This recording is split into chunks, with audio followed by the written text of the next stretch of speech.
অপৰাধৰ ৰম্যভূমিত পৰ্যবেক্ষিত গুৱাহাটী মহানগৰীত সংঘটিত হ'বলৈ লৈছে এটাৰ পাছত আন এটা চাঞ্চল্যকৰ ঘটনা। নিশা মালিগাঁৱত চাঞ্চল্যকৰ ডকাইতি, ৰান্ধনীক চোকা অস্ত্ৰ দেখুৱাই লুট ধন অলংকাৰ।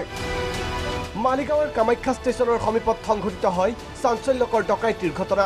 সুৰজ নন্দলাল পোদ্দাৰ নামৰ ব্যৱসায়ীজনৰ এই ঘৰটোত নিশা প্ৰৱেশ কৰে ডকাইতৰ এটা দলে।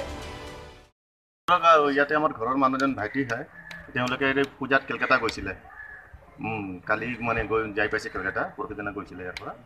ৰাতি 12টামান বজাত 12:30 মানে সেনেকৈ হ'ব আৰু মানে 12টাৰ পৰা 1টাৰ ভিতৰত মানুহবিলাক আহিছে, কোনোবাই বেল মাৰিছে, এইটো তালাটো জাম্প কৰি আহিছে বাহিৰৰ মেইন গেটটো, আহি কিনে মানে ভিতৰত সোমাইছে, মানে চব ভাঙি চিঙি চব মানে গোটেই ৰুমকেইটা খুলি ভাঙি চিঙি আলমাৰি চালমাৰি ভাঙি চব বস্তুখিনি লৈ গৈছে আৰু।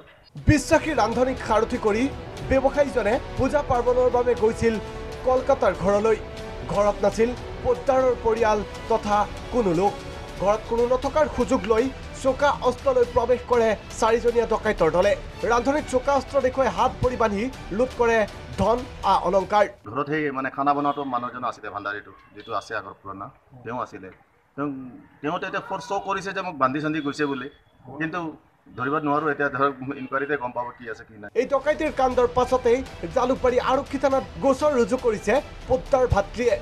ঘটনাস্থলীত স্নেফাৰ ডগসহ উপস্থিত হৈছে CID আৰু আৰক্ষীৰ এটা দল, চলাইছে তদন্ত।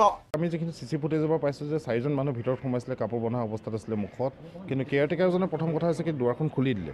তো তেওঁৰ ইণ্টেনশ্যনটো কি আছিলে ধৰক দুৱাৰখন খোলাৰ ওপৰত ধৰক এইটো এতিয়ালৈকে আমি ধৰিব পৰা নাই তেওঁ সঁচাকৈ এওঁলোকৰ লগত মিলি আছিলে নে নাই, সেইটোতো বেলেগ এটা কথা। কিন্তু কেয়াৰটেকাৰজনৰ যোনটো ৰোল আছিলে, তেওঁক এটা ঘৰ এটা এৰি থৈ গৈছে, তেওঁৰ দায়িত্ব আছিলে যে তেওঁ প্ৰথমতে কনফাৰ্ম কৰি লৈছিলে কোন মানুহ আহিছে। যদি তেওঁলোকৰ ডাউট আছিলে তেওঁ ইনফৰ্মেশ্যন কাৰোবাক দিব লাগিছিলে, দুৱাৰখন ডাইৰেক্টলি খুলি দিব নালাগিছিলে। ইফালে পোদ্দাৰ অনুপস্থিতিত চাঞ্চল্যকৰ ডকাইতিৰ পাছতে ঘনীভূত হৈছে ৰহস্য। সোধা পোছাৰ বাবে আৰক্ষীয়ে আটক কৰিছে ৰান্ধনী ৰামপ্ৰসাদ মণ্ডলক।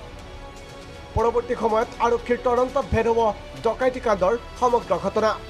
মালিগাঁৱৰ পৰা ছাইদুৰ ৰহমান ৰিপৰ্ট, প্ৰাগ নিউজ।